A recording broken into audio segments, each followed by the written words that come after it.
Je vais vous apporter encore des vérités qui vont encore déranger beaucoup de pasteurs et enseignants.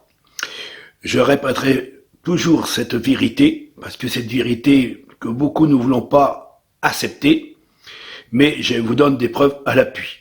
Alors, si vous croyez à la Trinité, si vous croyez que Jésus est le Dieu véritable venu en tant qu'homme de chair, et que vous croyez que c'est lui qui est mort sous la croix, selon ce qui dit vos prédicateurs, vous êtes anti-biblique.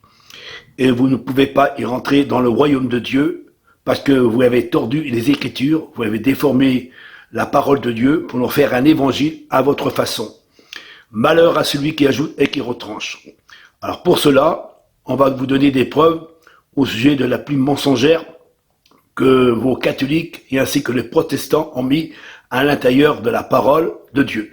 C'est pour ça que l'homme de Dieu, Jérémie, qui dit dans l'Ancien Testament, ils ont mis la plume mensongère pour essayer de faire passer la Trinité, les dieux étrangers que vous adorez aujourd'hui.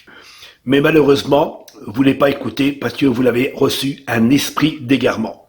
Beaucoup d'appelés, mais peu d'élus. Et si Dieu n'abroge pas les jours, personne ne serait sauvé. De la façon que se passe aujourd'hui, les gens ne voulont plus accepter la vérité. Elle devient une démangeaison au fond du cœur de l'homme. Et on va vous montrer des versets qui ont été touchés. Et c'est pour cela que, quand on examine la Bible, il y a des versets qui ont mis en évidence pour essayer de faire passer que le Christ, il est le Dieu véritable. Vous l'avez volé l'évangile des apôtres et vous l'avez trafiqué tout l'intérieur pour essayer de passer la Trinité qui représente les dieux étrangers de l'Égypte, de la Grèce, de Rome et ainsi de suite. Tout, on voit à travers le monde ces statues qui sont dressées en trois personnes distinctes qui représentent trois dieux et on appelle ça la Trinité, le trio, et vous l'avez mis ça à l'intérieur de la Bible, planté des versets à l'intérieur et ces versets qui ne sont pas à la gloire de Dieu. C'est malheur à celui qui ajoute et qui retranche et qui met la plume mensongère. Pour cela, on va vous donner des preuves que vous l'avez mis à l'intérieur de la Bible, la plume mensongère, pour essayer de faire passer que Jésus, il est le Dieu véritable, est venu en tant qu'homme de chair pour mourir pour chacun de nous, en particulier, selon ce que vous dites avec cette religion. Paul nous a avertis du danger, il a dit, ils sont sortis du milieu de nous, ces loups ravisseurs, ces faux apôtres, ces faux pasteurs, ces faux enseignants, ces faux dirigeants, ces églises universelles, la prostituée, celle qui a enfanté cet évangile pour essayer de nous détourner du véritable évangile que les apôtres ont prêché. C'est à cause de cela que les apôtres ont été persécutés, on les a jugés, condamnés, maltraités, on les a mis en prison, on les a tués, on les a mis dans les arènes, on les a coupé la tête, on les a crucifiés pour essayer de les supprimer. Et après, quand ils ont été bien tous supprimés, ces hommes-là, ils ont pris la Bible, ils ont scellé la Bible en l'an 325, ils l'ont scellé, mais ils l'ont mis à l'intérieur la plume mensongère. Et la plume mensongère, elle a continué des années en années, de siècles et des siècles, jusqu'à aujourd'hui, et qu'on voit aujourd'hui que nous maintenant, que nous savons lire, écrire, et qu'on puisse examiner les Écritures, on voit qu'à l'intérieur de la Bible, il y a des plumes mensongères. La Bible se contredit à cause de la plume mensongère qui est mise à l'intérieur.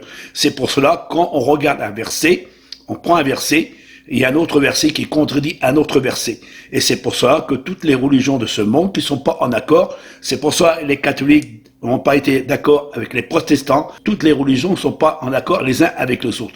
Mais malheureusement, toutes ces religions-là, ils ont mis la plume mensongère à travers la Bible. Mais nous sommes là pour vous montrer que l'intérieur de la Bible, il y a la plume mensongère. Et entendre la sortir peu par peu. Si moi je commence en tant homme de Dieu pour montrer cette réalité, combien demain il y aura encore d'autres hommes de Dieu qui vont montrer la réalité de ce véritable évangile. Malheureusement, je sais que ça dérange de ce que je dis, ça dérange de ce que je prononce, mais c'est une pure vérité parce que je vais vous donner des preuves à l'appui qu'à l'intérieur de la Bible, ils ont mis la plume mensongère. Et pour cela, on va vous donner des réponses, même que ça vous déplaît de ce que je dis, et vous direz, oui, mon frère, ne touche pas la parole de Dieu, parce que la parole est inspirée, utile pour enseigner et pour corriger. Mais malheureusement, c'est nous, quand on l'a corrigé avec l'Esprit de Dieu qui est en nous. Dieu nous a donné l'intelligence et la connaissance de examiner les Écritures pour montrer à l'intérieur que la plume mensongère. On sait qu'il y a la plume mensongère dedans, parce que moi, je l'ai vu, et si moi, je l'ai vu, il y en a bien d'autres qui l'ont vu aussi. Et il y a beaucoup de personnes qui l'ont vu à l'intérieur, qu'il y a la plume mensongère, parce qu'il dit, quand il y a des gens, ils regardent, et disent le verset là, comment ça se fait que le verset là, il dit comme ça, et un autre verset, il contredit ce verset là. Mais pour cela, on va vous donner des preuves. Préparez-vous à vous asseoir dans votre fauteuil, et rouvez bien vos oreilles, et rouvez bien vos yeux, ce qu'on va vous montrer, la pure vérité.